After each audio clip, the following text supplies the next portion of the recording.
Hey everyone, in this video we're going to learn about an sample Python module which brings option chain in real time via OpenAlgo WebSockets. Right, so recently many people asked me, is there a sample code can you provide for OpenAlgo WebSockets in Python? So here is the answer for that.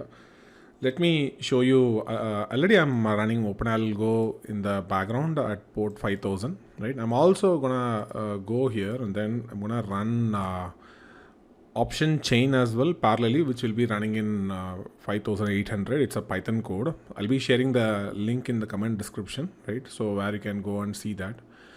And once this is done, right, so you can go and check out the OpenAlgo, ensure that it is working fine, and ensure that your env is configured. You'll be getting this option chain.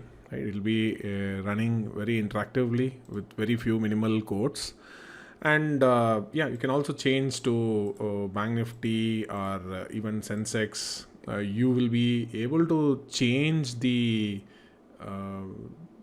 expiry dates as well, right? So you can go and change the expiry dates as well. So expiry date of your own choice, and you can integrate into your strategies, and you can build your own strategies on top of the option chain, or you can build option execution modules on top of this option chain. This is a pretty basic option chain, right?